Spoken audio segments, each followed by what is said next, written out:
Seja muito bem-vindo. Damos então início ao comentário com a assinatura de Bruno de Carvalho aqui na sua Rádio Estádio, como habitual à sexta-feira, sempre às 12h30. Vamos, antes de mais, dar as boas-vindas ao nosso comentador, a Bruno de Carvalho. Boa tarde, bem-vindo a mais um comentário, Bruno.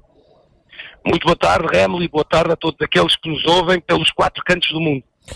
Assim é, e já tivemos a oportunidade até nos últimos programas de ler algumas perguntas que nos chegaram de todas as partes do mundo, perguntas que chegaram ao e-mail brunodecarvalho@radioestadio.pt. Recordo que nos pode ouvir em 89.0 no Grande Porto, 96.2 na Grande Lisboa e também depois em podcast e também na nossa página no YouTube. Vamos sem demoras para o primeiro tema. Bruno de Carvalho, do seu comentário, sei que tem duas novidades, ou se quisermos duas informações pertinentes sobre o caso e o processo de Alcochete. Bem, Rémulo, nós hoje temos um programa preenchido, mas eu não posso deixar, mais uma vez, de iniciar este comentário dando os parabéns à Rádio Estádio. Cada vez mais, acho que a Rádio Estádio está no topo daquilo que são as notícias e aquilo que é a missão de um órgão de comunicação social, que é de informar.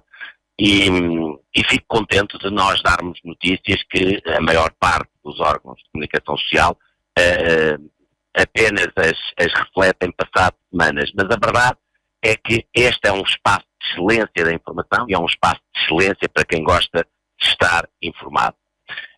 Não posso deixar então de dar os parabéns a toda a equipa da Rádio Estádio por este desafio que me foi lançado e pelo sucesso que está a ter, não só a nível de audiências, mas sobretudo ao nível de informação factual e fidedigna. Muito obrigado.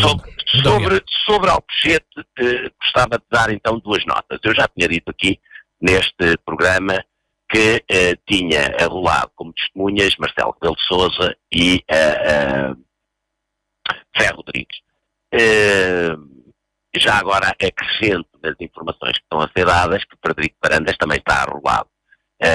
Portanto, houve aqui uma necessidade, mais uma vez, por parte dos órgãos de comunicação social de não falar, mas então eu falo. Frederico Varandas também está arrolado como testemunha para este processo. Bem, aquilo que se passou, nós dissemos só passado umas semanas, é que os órgãos de comunicação social, alguns, se aperceberam das coisas, independentemente de todos nós sabemos, sabe o Rémulo, sei eu e sabemos todos que eles ouvem religiosamente este espaço de informação. Aquilo que aconteceu foi que numa primeira fase foi recusado, foi indiferido o pedido para estas duas pessoas, Marcelo Rebelo de Sousa e Ferro Rodrigues, responderem ao processo por não acharem que há pertinência. Foi feito um recurso e nesse recurso aquilo que foi feito foi fechar cada pergunta para as alíneas dos pontos da contestação, que foi feita específica para ver se o coletivo de juízes entende qual é a vontade da defesa, qual é a necessidade da defesa e se então poderemos ter ou não Marcelo Rebelo de Sousa e Ferro Rodrigues como testemunhas neste caso. Portanto, é neste pé que está esta situação. Agora vamos ver uma situação muito mais insólita e muito mais caricata que chegou ao meu conhecimento nesta última semana. O que é que aconteceu? Há umas semanas atrás, a pedido da defesa, foram devolvidos os meus telemóveis. Os telemóveis foram devolvidos e foram devolvidos com os códigos que eu dei no próprio dia da apreensão, colados na parte de trás. Qual não foi o meu espanto quando me apercebi que um dos telemóveis, o principal, e é o principal porquê? Porque é onde tenho quase 99% das mensagens que troquei com os jogadores, com a equipa técnica, portanto, jogando num processo que é altamente mediático, seria extremamente importante para a defesa ter acesso ao conteúdo do telemóvel. Eis que não quando me apercebi que o código não era o mesmo, o código estava alterado. E então foi feito um pedido ao processo para que, como é lógico, não é? Nós estamos a falar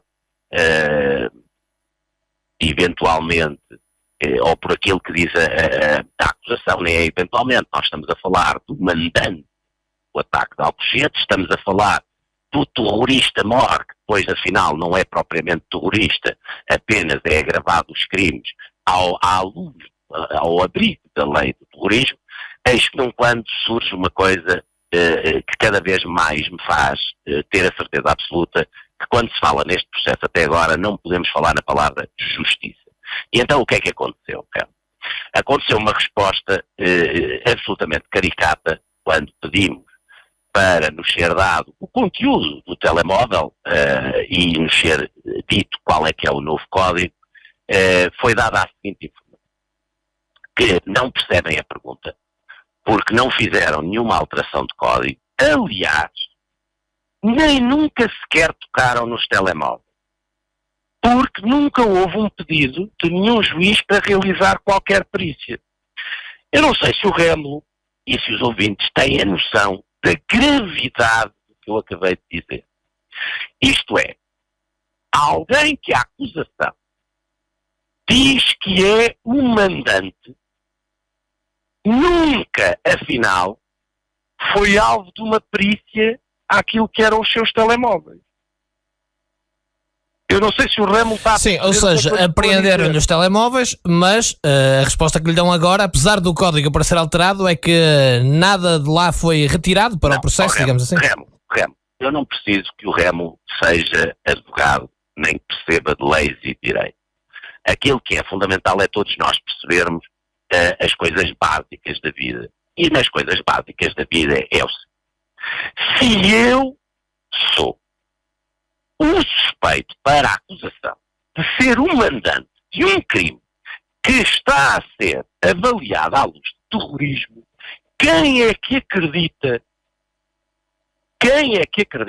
que um verdadeiro suspeito à luz de terrorismo, afinal, não houve nenhuma ordem, nunca, para fazer nenhuma perícia aos telemóveis? Isto é, não há no processo nenhuma prova, nenhum depoimento, absolutamente nada que me ligue a este caso. E eu chego à conclusão que, afinal, eu nunca fui suspeito de nada. Nunca fui. E não estou a ser irónico. Estou a dizer a verdade. Eu nunca fui suspeito. E está comprovado pela resposta que recebi esta semana que nunca fui suspeito. Porque todos os restantes arguidos tiveram os seus telemóveis, os seus computadores, alvos de perícia. Eu não tive, nem sequer houve necessidade ou vontade por parte dos juízes de fazer nenhuma perícia às minhas coisas. Eu não sei se as pessoas têm a noção da barbaridade, da gravidade que isto é. Isto é gravíssimo e, mais uma vez eu digo, eu nunca fui suspeito. Eu fui metida à martelada pela procuradora Cândida Vilar, à martelada neste processo. E as provas vão todas surgindo. Esta semana tive que receber esta barbárie de resposta, que é, afinal, de facto, eu não posso ter sido suspeito nunca, porque nem sequer houve ordem para realizar perícias. Fui o único arguido que não teve os seus bens alvos de perícia. Alguém acredita que eu sou realmente, ou que alguma vez fui realmente suspeito? Ninguém pode acreditar nisto. Deixe-me, Rémulo, entendeu aquilo que eu lhe acabei de dizer? Entendi perfeitamente e acho que os ouvintes também. A minha crítica, pelo menos aquilo que eu quis transmitir. A minha crítica não é não terem feito a perícia. A minha crítica é como é que se provoca um linchamento público de uma pessoa que, afinal, o seu grau de suspeição era 0, que tiveram retidos. Pergunto, porquê? Era para eu não ter acesso às mensagens e não me poder defender no meio do circo mediático que foi criado? Não me poder defender com as mesmas armas que todos tiveram para me atacar, para me fazer um linchamento público?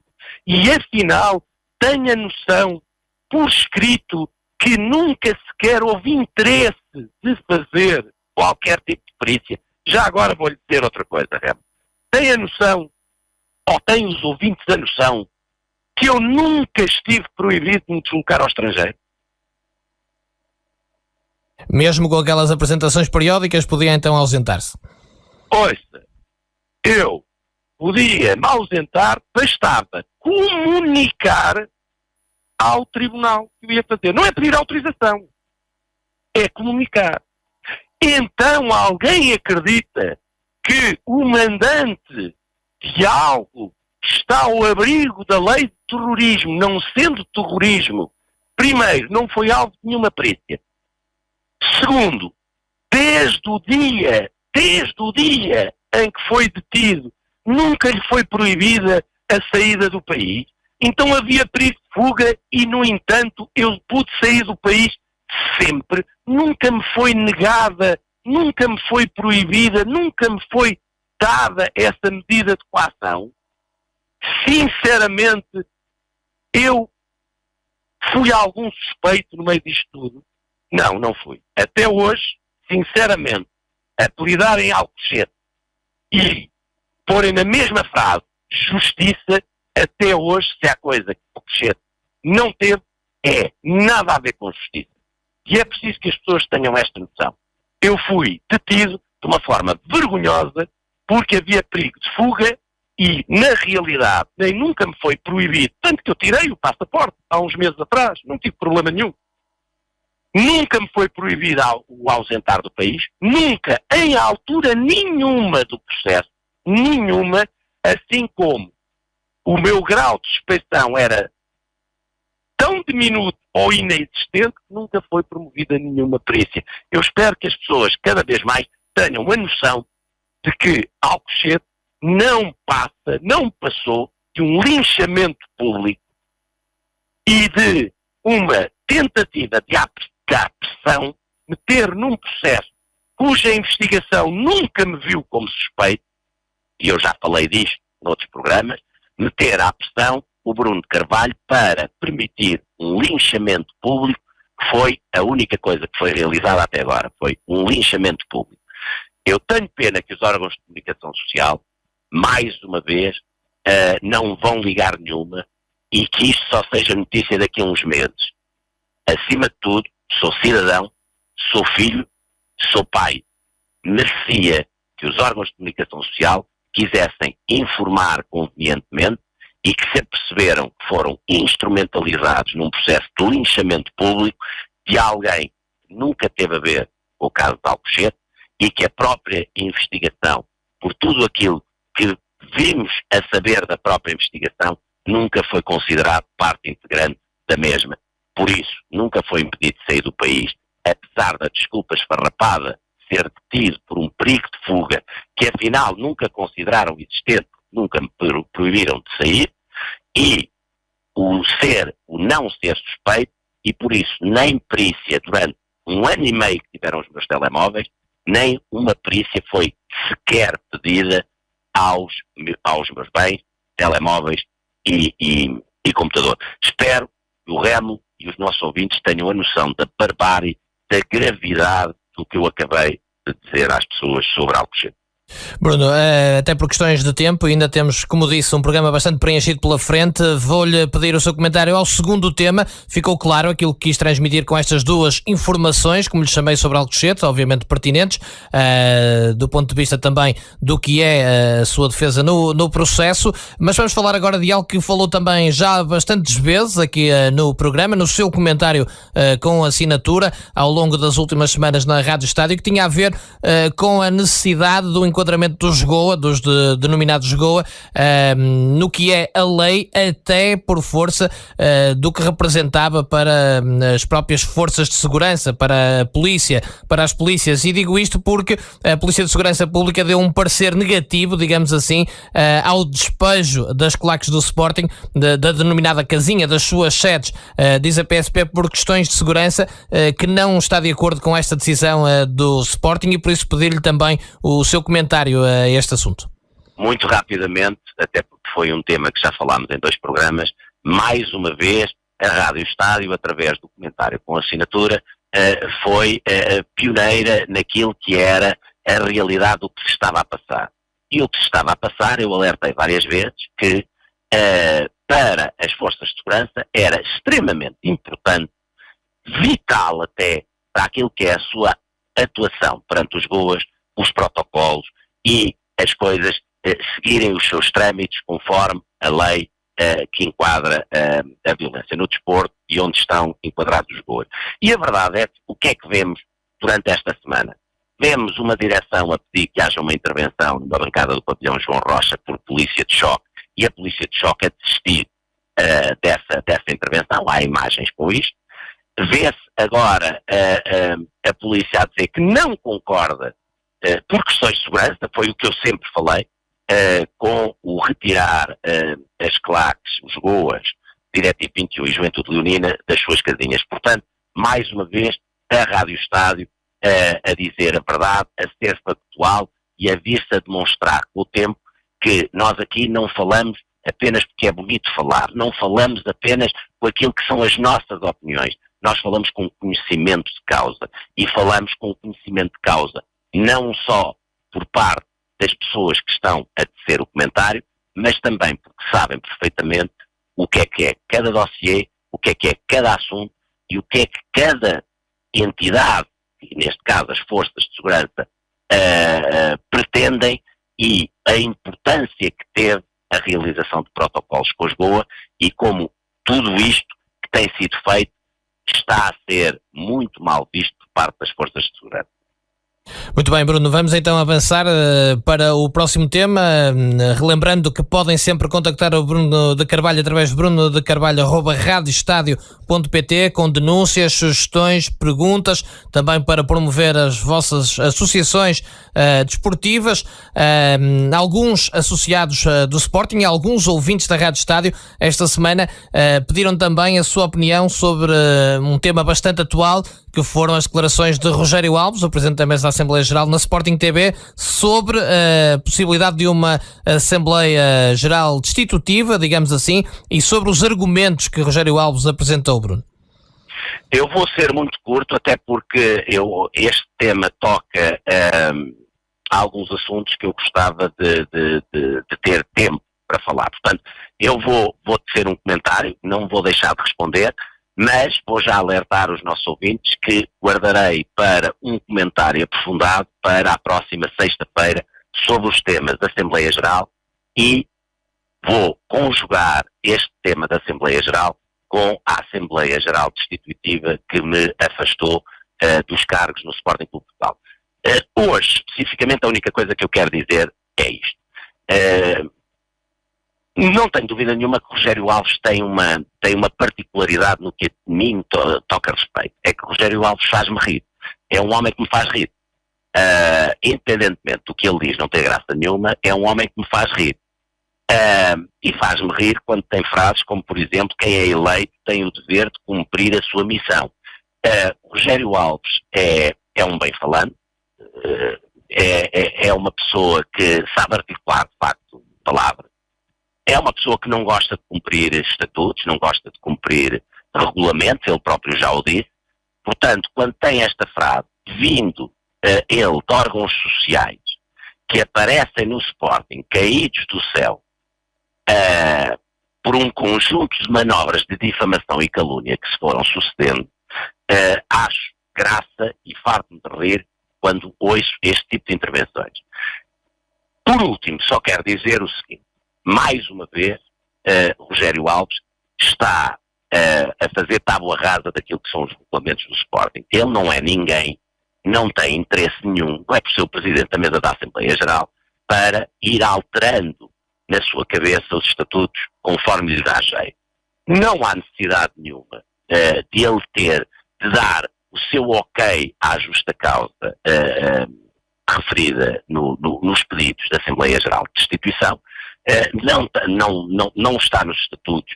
Ele, mais uma vez, está a violar os estatutos ao tomar esta decisão e depois diz uma coisa que cai bem nas pessoas, sobretudo nas pessoas mal informadas e que já não têm muita paciência para se informarem como deve ser, que é, bem, podemos chegar ao absurdo de haver Assembleias Gerais todos os dias, não é? Quer dizer, não, Sr. Rogério Alves, não se pode chegar a esse absurdo. Porquê? Porque o próprio estatuto, os próprios regulamentos estabelecem condições para que isso não aconteça. E estabelecem de que forma? Dizendo que as pessoas têm que recolher 1000 votos. Ora, ninguém acredita que os sócios do Sporting, que representarem 1000 votos, ainda é muito. Ainda são muitas pessoas. Estamos a falar de umas centenas, se não milhares de pessoas que têm que aderir. Tinham que aderir todas a esse absurdo. Isso não existe. Em segundo lugar, a pessoa que quisesse esses absurdos tinha que pagar umas dezenas, se não uma centena de milhares de euros para que essa Assembleia Geral absurda sucedesse. Também ninguém acredita nisto. Portanto, vou guardar um comentário mais aprofundado para a próxima semana, mas não tenho dúvida nenhuma que o Rogério Alves me faz rir e que o Rogério Alves é das pessoas que eu conheci que menos respeita a lei, que menos respeita aos estatutos, que menos respeita os regulamentos e de certeza que essa não é a forma de unir os sportinguistas. Bruno, tinha dito, no entanto, que queria fazer uma ligação com a AG que levou à destituição, à sua própria destituição. Remo, quero, mas de facto o discurso que foi aquilo que era o mote é um assunto que vamos aprofundar e eu gostava de deixar estas declarações, tudo o que está a envolver esta Assembleia Geral, a Assembleia Geral que foi promovida e que foi realizada e os modos em que foi realizada a minha destituição, e acho que no próximo programa nós seremos muito mais informativos, seremos muito mais factuais se com o tempo nós pudermos pegar nisto e explicarmos às pessoas com factos o que é que realmente se está a passar, o que é que se passou nessa Assembleia Geral de Destituição, e eu penso que isso merece tempo e há tanto para dizer sobre o discurso de Frederico Varandas que penso que é, neste momento, muito, muito importante e, portanto, pedia ao Remo para deixarmos esta ligação para o próximo programa, porque penso que, mais uma vez, vai ser de todo o interesse dos nossos ouvintes. Muito bem, o seu comentário. Fica a promessa de Bruno Carvalho. Na próxima semana vamos então falar da questão da AG destitutiva também, que levou de resto à destituição do próprio Bruno Carvalho, e do que disse aqui Rogério Alves esta semana, nomeadamente sobre a justa causa, entre outros argumentos que foram apresentados. Vamos então avançar para algo que também foi muito pedido pelos ouvintes e nomeadamente por sportinguistas via e-mail brunocarvalho@radioestadio.pt e também para as contas da própria Rádio Estádio, as contas gerais. Um comentário ao que foi o discurso de Frederico Varandas em Leiria, num encontro anual de sportinguistas, bastante conhecido. Um discurso que muitos entenderam como muito agressivo, ou mais agressivo desde que Frederico Varandas foi presidente, e que Bruno de Carvalho quer analisar no seu comentário em 3 vertentes, começando pelo argumento que Frederico Varandas terá salvo, digamos assim, o Sporting da falência. Bem, eu divido este discurso nas 3 mensagens que têm sido recorrentes no Frederico Varandas. A primeira é que o Sporting estava falido e ele salvou o Sporting. A segunda, só para as pessoas terem uma noção do que é que vão ouvir, tem a ver com a necessidade que Frederico Varandas tem de rebaixar constantemente o Sporting e os sportinguistas. E o terceiro é algo que chega como base de toda a desgraça do Sporting e de toda a sua estratégia de comunicação desde que tomou posse. Portanto, começando pelo primeiro, qual é o erro de Frederico Varandas quando quer constantemente utilizar este argumento que o Sporting estava falido e ele salvou o Sporting? É que o Sporting não estava falido.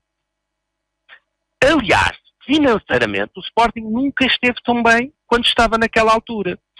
E qual é o grave problema de Frederico Varandas? É que Frederico Varandas ainda não entendeu que durante os 5 anos e meio que eu lá estive, a SAD e o clube deram sempre lucro.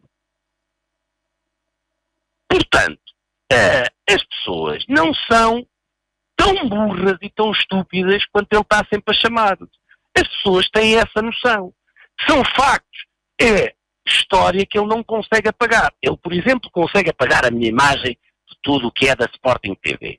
Mas não consegue apagar isto que são factos. como é que ele quer continuar a percorrer um discurso de falência e que salvou o Sporting, quando em 5 anos e meio o clube e a SAD deram sempre lucro? Não pode. Este é o grave erro, e ainda não percebeu que isto nem é um grande debate, é uma constatação de lá para ali. Se sempre deu lucro, o clube não podia estar falido. Se realizou, para além de sempre ter dado lucro, se fez as maiores vendas de sempre do clube, com o maior lucro de sempre de vendas de jogadores, não estava falido. Se fez um negócio de 515 milhões com a nós, não estava falido. Mas, se Frederico Varandas quer manter este discurso, o que é que ele deve fazer para manter este discurso? Pelo menos para tentar demonstrar alguma coerência, caso consiga fazer estas coisas que eu o aconselho vivamente a fazer. Aliás, não só o aconselho, como faço-lhe aqui um desafio para ele as fazer. Assim como digo desde já, e não é algo de novo no universo sportinguista, aconteceu isto com Soares Franco e Dias da Cunha, neste momento, quando ele quiser, o mais rápido possível, desafio para um debate num órgão de comunicação social à sua escolha.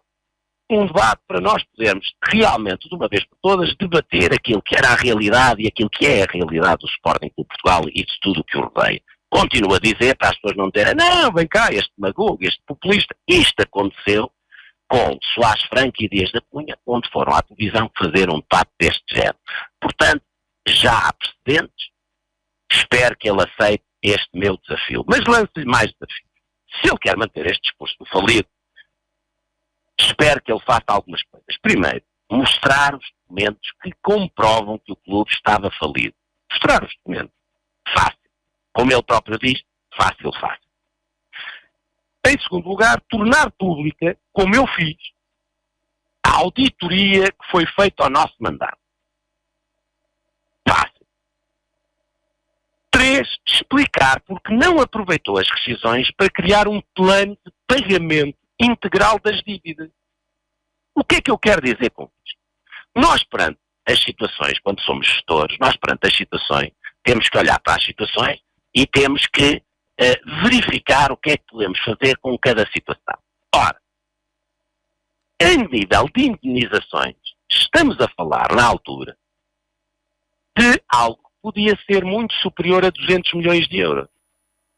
O que significa que o Sporting, tendo toda a razão, não havendo qualquer justa causa em nenhuma das rescisões, aquilo que estava planeado, e digo isto pela primeira vez, mas aquilo que estava planeado por esta direção, pela direção que eu liderava, era aproveitar, já que os jogadores tomaram essa decisão errada, que tanto prostitui em ganhar os processos e com esses dinheiros fazer o pagamento integral da dívida.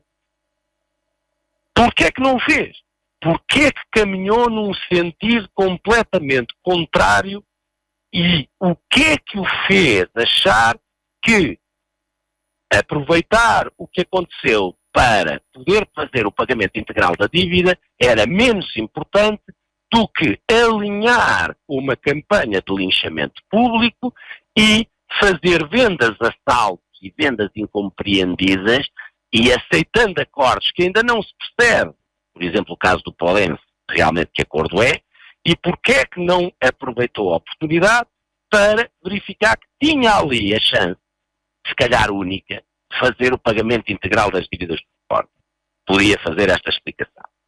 Depois, em quarto lugar, mostrar publicamente os documentos negociados com os bancos, quer com a minha direção, quer com a direção dele. Portanto, todos os documentos que deram aso à reestruturação que estava negociada e que eu, alertado para aquilo que podia acontecer, tomei como necessário fazer um artigo no DN na altura, onde digo ipsis verbis o que era a nossa reestruturação acordada, portanto, que mostre toda a documentação que foi feita entre mim, entre a minha direção e os bancos, quer no caso da reestruturação financeira, que ele se arroga a dizer que é dele, quando demorou 1 ano para assinar e num ano perdeu dinheiro, mas também, porque ele fala muito do empréstimo obrigacionista, que mostra publicamente tudo aquilo que foram os documentos negociados entre a minha direção e os bancos,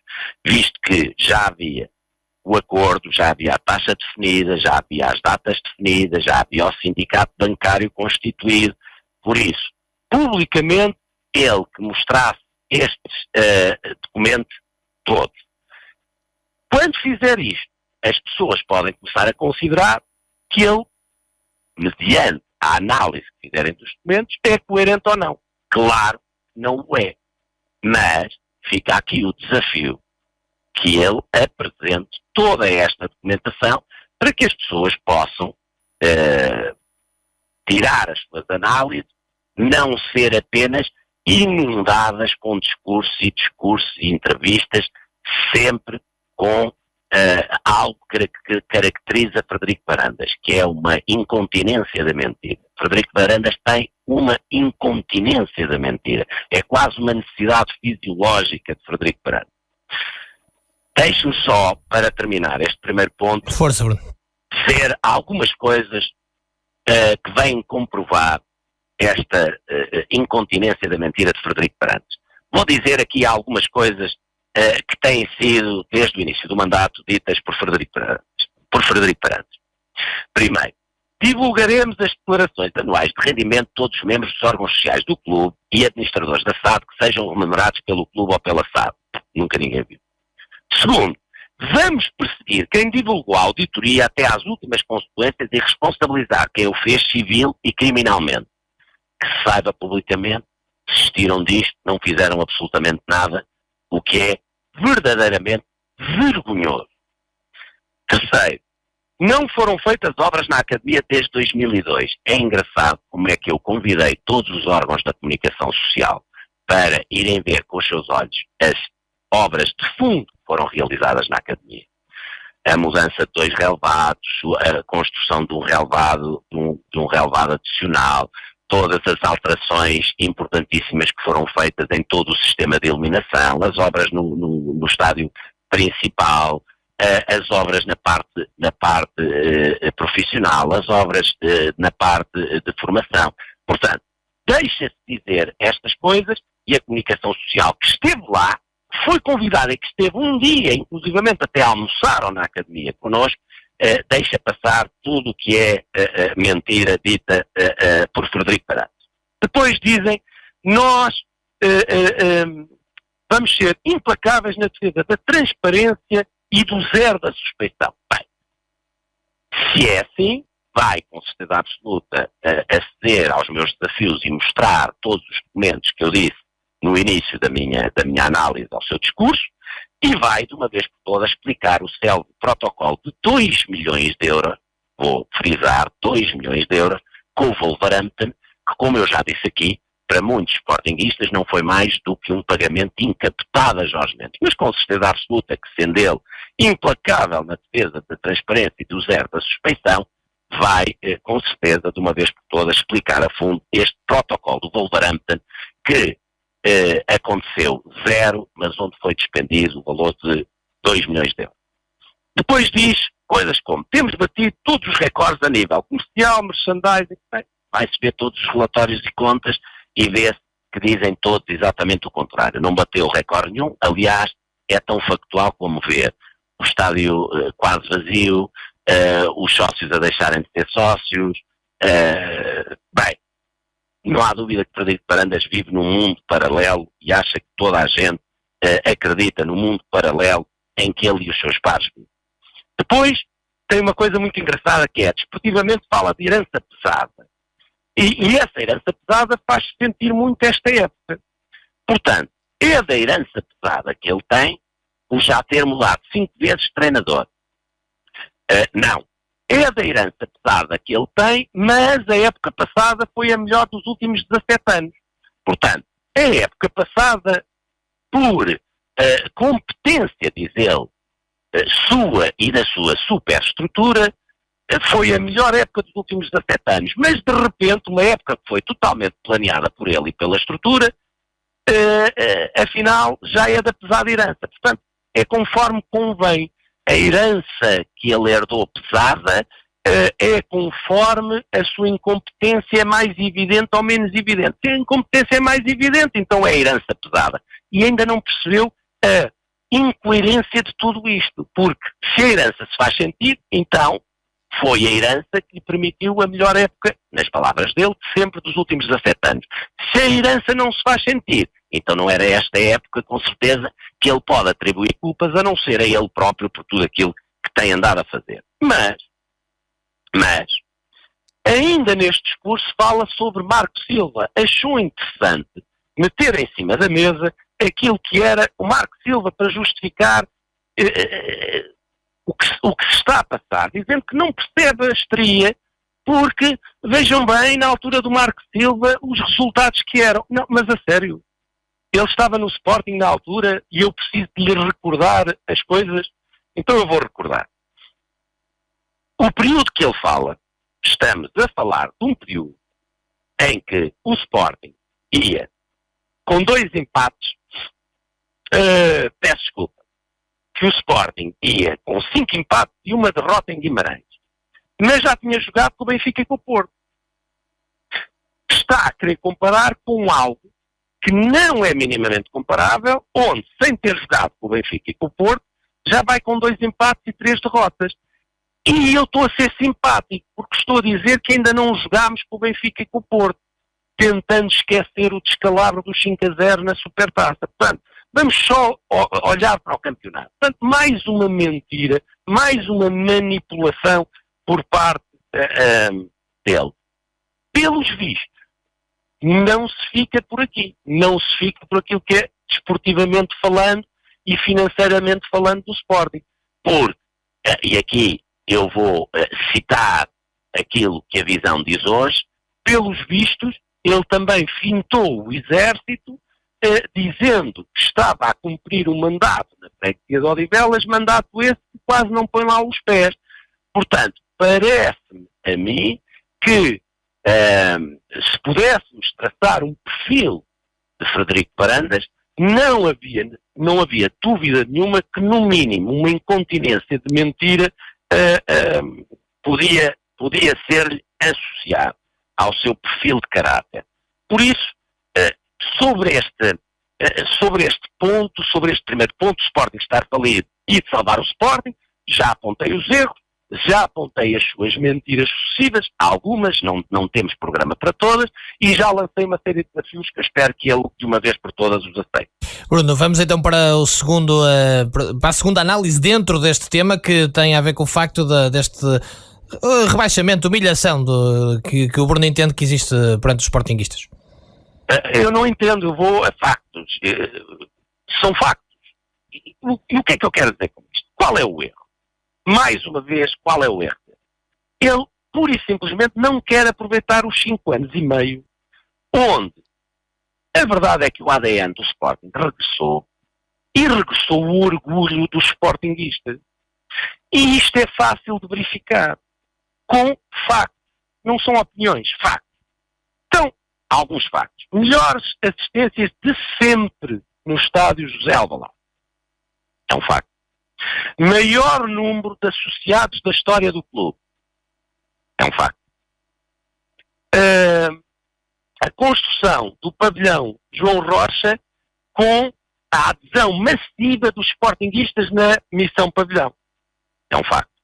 Maiores vendas de sempre do clube, ao invés das políticas que regressaram novamente com o Frederico Varandas, de salto nas vendas dos ativos, sobretudo aqueles que resultam da formação. Portanto, o que é que Frederico Varandas prefere? Ele prefere ferir o passado recente do Sporting, passando para a sua cartilha oficial, e a sua cartilha oficial são os comentadores afetos ao Benfica, que nesses 5 anos e meio eu fiz o Sporting perder a sua identidade e ainda não percebeu que sempre que diz isto, sempre que tenta rebaixar aquilo que foram estes 5 anos e meio, Ele está a ofender 3,5 milhões de adeptos que vibraram como nunca com o seu clube. Ele não está a rebaixar o Bruno Carvalho, ele está a rebaixar 3,5 milhões de adeptos. 3 milhões de adeptos que viveram alegrias como nunca tinham vivido. Não fomos campeões, mas foi ele próprio que disse, e eu já disse aqui, que ia contar tudo o que sabia do futebol e que nós tínhamos ganho 15-16. Portanto, as suas frases constantes, o rebaixar constante, o que é que isto significa o rebaixar constante? É o ADN.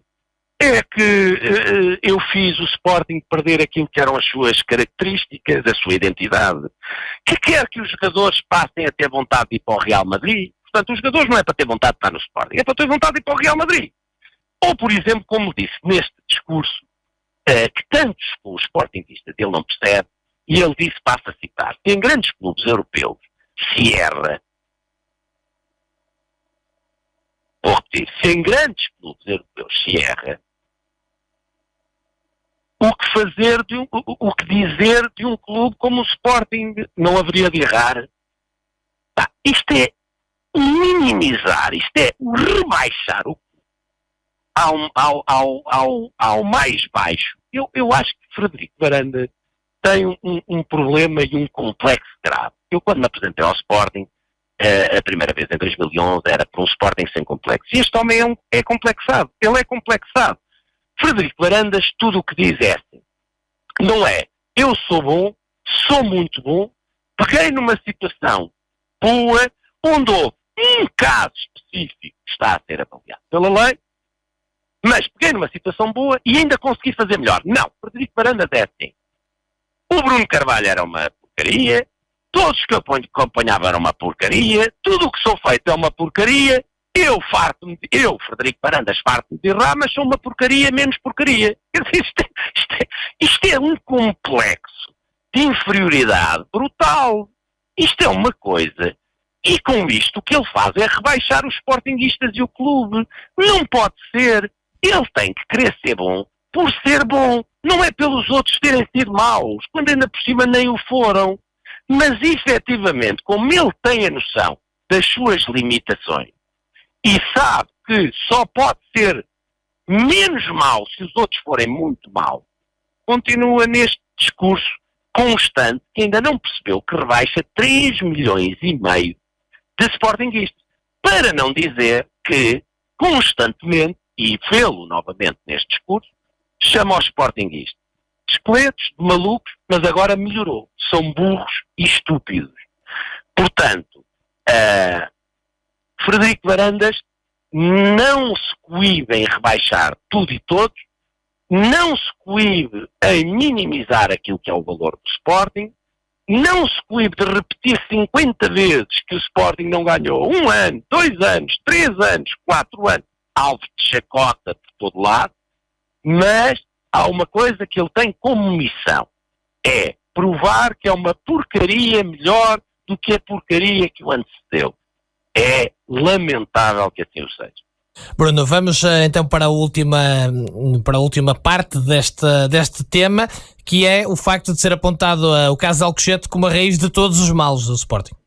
Bem, eu aqui quero já dizer o seguinte. Foram-me enviadas uma série de questões e eu vou lê-las neste ponto, ipsis verbis, como me mandaram. Vou citar, vou promover uma leitura, isto para que fique claro na cabeça das pessoas. Bem, então, neste último ponto, estamos a falar de Alcochete como base de toda a desgraça do Sporting e o adotar do discurso da Cândida Vilar relativamente às claques, chamando-lhes de guarda pretoriana ao serviço das diretas. E aqui eu recebi, e vou passar a ipsis verbis ler aquilo que me enviaram sobre especificamente as guardas pretorianas. Então, vou passar a ler. 1. Se os Goas são guardas pretorianas, como diz, porque lhes deu muito mais benefícios financeiros do que o que tinham. Segunda questão que me enviaram. Se os Goas são guardas pretorianas, porque lhes deu mais de €500.000 em anulação de dívidas que Bruno Carvalho lhes tinha imposto pelo incêndio da Luz e os bilhetes da final do Jamor contra a Académica de Coimbra. 3. Como responde a quem diz que Frederico Varandas queria comprar os Goas com estas ações? 4. Frederico Varandas diz que os sportinguistas são burros e estúpidos. Para mim, um burro e um estúpido é alguém que faz algo sem pensar, sem plano e sem maldade, apenas por burrice e ou estupidez. O que significa, e eu estou a ler, que estas pessoas dizem que o problema, ou perguntam, ou dizem, que o problema criado com os Goas teve uma intenção muito bem definida que em nada demonstra burrice ou estupidez. E vou citar o que é que as pessoas me mandaram. A. Atacar o diretivo ao mesmo tempo que a Juveléu só para despistar. B. Que o ataque à Juveléu é uma forma de pressionar a Juveléu a dizer o que Frederico Varandas quer que mintam sobre Alcochete. C.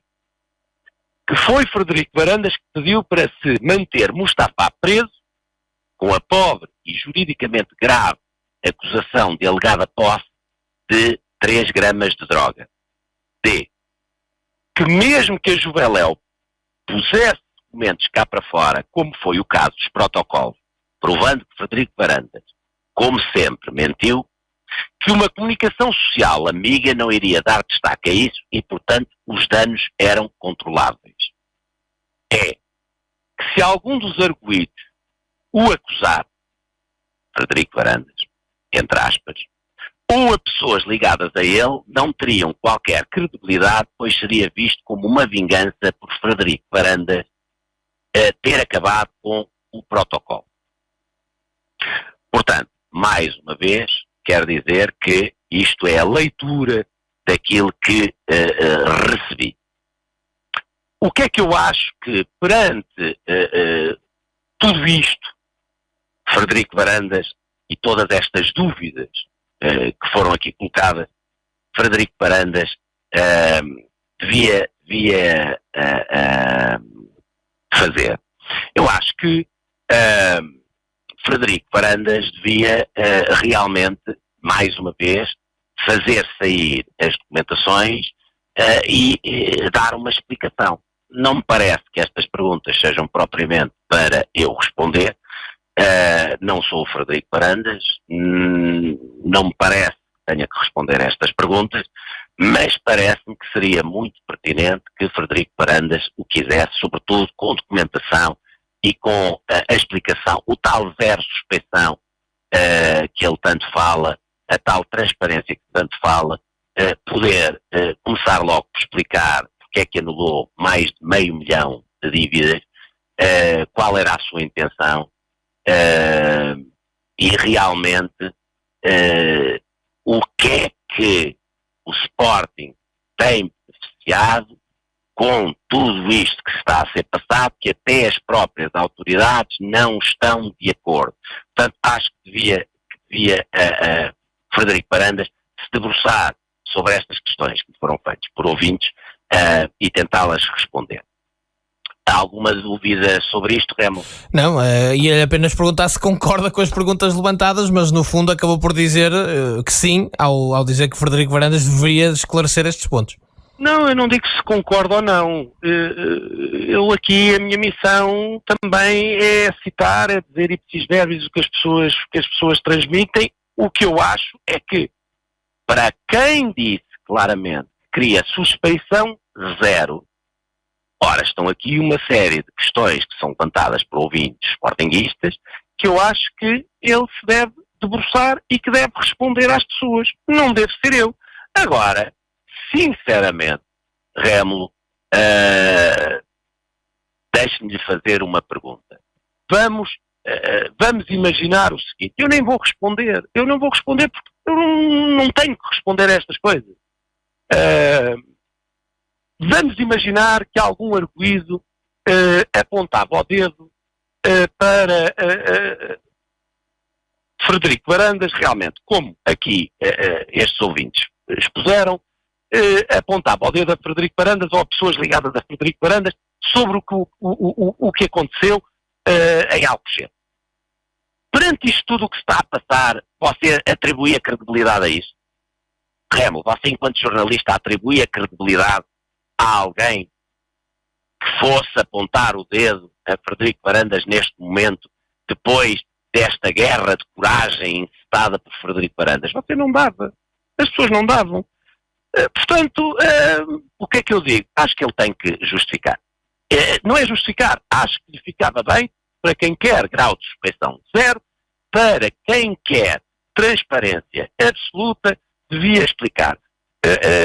E devia mostrar documentos e explicar todas estas situações, porque as pessoas não compreendem de facto, não conseguem compreender o que é que se pretende de facto com esta guerra com os boas. O que é que se pretende? O que é que algo que iria derivar na saída de alguns documentos pode ser bom para o Sporting e porque é que se passa de um perdoar de $500 mil de dívida para uma situação como agora? Então, os Goas, como lhes foi perdoado $500 mil de dívida, começaram a fazer contestação. Não sei. Parece-me que ficaria bem a Frederico Varandas, perante o que ele próprio diz, responder a estas perguntas. Mas recebi mais questões por parte de ouvintes que gostava daqui, mais uma vez, ipsis verbis, citando, que gostava de pôr, ou de citar. Explicar porque existe uma gravação vídeo dentro de balneários após o ataque, onde Frederico Varandas, como realizador, aparece a dizer o que deve ser filmado e como é que ele, sendo médico e não realizador de filmes, acha dizer, vou ler, dizer porque o fez e porque o filme, por si realizado, foi parar à CMTV minutos depois. Bem, é uma realidade que o filme existe, é uma realidade que ele está a dar uma ordem a quem estava a filmar para filmar, naquele caso, uma fivela. É verdade que minutos depois o filme apareceu na CMTV. É uma realidade factual. B. Explicar se ele, o seu irmão e Rogério Alves foram ou não os mentores do comunicado dos jogadores após o jogo de Madrid e o comunicado antes do jogo do Jamor, onde os jogadores ignoram o seu clube e os seus adeptos e dizem que só vão jogar por respeito ao futebol e ao Aves. Bem, é uma verdade factual que houveram estes dois comunicados. É uma realidade factual que nos corredores se dizia que estas pessoas podiam ter tido uma intervenção preponderante na ação dos jogadores. Não me compete a mim responder se é verdade ou não, se isto é verídico ou não é verídico. C. Explicar se é verdade ou não que andou a mostrar alegadas mensagens de Bruno de Carvalho em que supostamente ele se referia de forma mais incisiva sobre Rui Patrício e se o fez aos jogadores para eles se revoltarem contra Bruno de Carvalho e se depois de eleitos fez aos Goas em reuniões com eles para eles se revoltarem contra Bruno de Carvalho. Bem, a única coisa que eu posso dizer sobre isto, e que é do meu conhecimento, é que pessoas que tiveram reuniões com Frederico Varandas se referiram a ele passar a reunião a mostrar alegadas mensagens minhas sobre o Rui Patrício. É a única coisa que posso dizer sobre isto. B. explicar o que faziam nos famosos grupos do WhatsApp que planearam o ataque à academia duas pessoas da sua inteira confiança, como Diogo Amaral, conhecido como Tusta, e Pedro Silveira, conhecida como Barbini. Que papel tiveram eles em situações como 1. A CMTV estar avisada que ia haver um ataque e onde deviam filmar desde a primeira hora? Bem, perceba a dúvida, pois quem teve hipótese de ler as mensagens que estão no processo percebem que nas mensagens estavam detalhes, horas, locais.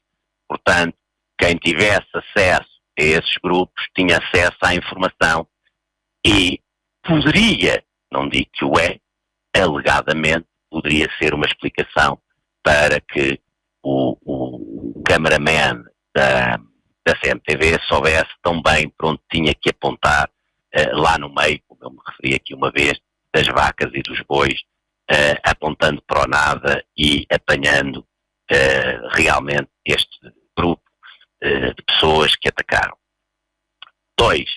Sendo Diogo Amaral da Comissão Nacional do PS e da Juventude Socialista, que influência teve no ataque sem precedentes feito à BBC por membros do seu partido e das mais altas figuras políticas da nação? Não vou comentar. Que papel de arregimentar pessoas para o ataque tiveram? Não vou comentar. A única coisa que eu posso dizer é que, de facto, os dois estão nos grupos do WhatsApp. São pessoas que foram fundamentais para Frederico Varandas, uma delas, inclusivamente, sendo candidato ao Conselho Diretivo, mas não posso responder a esta pergunta. 4. Sendo Pedro Silveira Barbini alguém que se diz casual, era candidato ao Conselho Diretivo liderado por Frederico Varandas e se Cândida Vilar foi perentória em afirmar que Alcochete teve o dedo dos casuais da Juventude Leonina, que papel teve Pedro Silveira no ataque?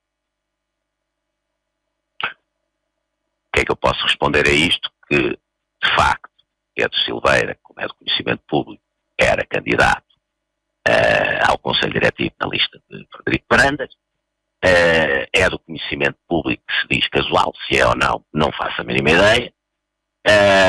Quanto ao resto, não posso dizer nada. 5.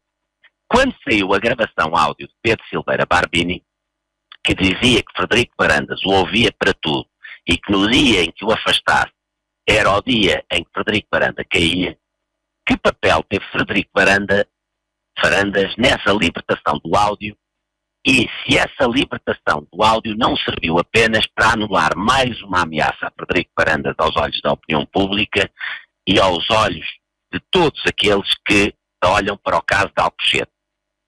Caso Pedro Silveira quisesse no futuro contar algo que soubesse sobre Alcochete, ficou ou não com essa libertação totalmente manchada a sua credibilidade? Bem, a única coisa que eu posso responder é que é uma realidade que essa gravação foi tornada pública e que levou ao seu afastamento da candidatura.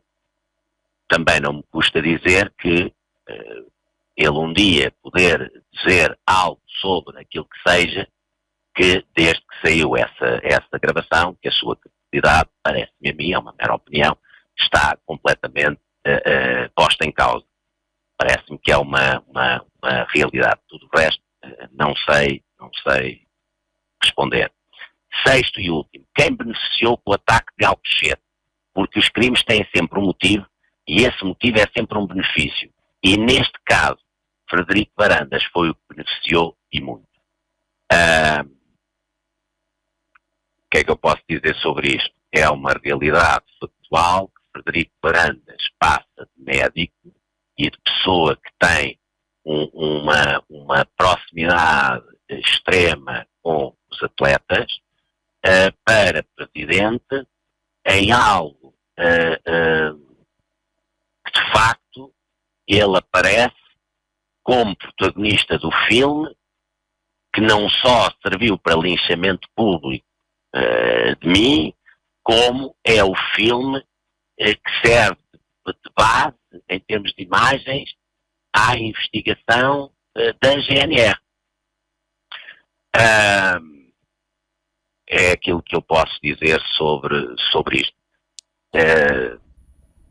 Remo, alguma dúvida específica para eu... Teria várias, Bruno, mas por questões de tempo não as posso colocar hoje, temos que as deixar para o próximo programa. Pedia-lhe que concluísse. Então, vou concluir sendo aquilo que mais me apraz dizer sobre as perguntas que foram feitas e que eu citei e que ipsis verbi ali.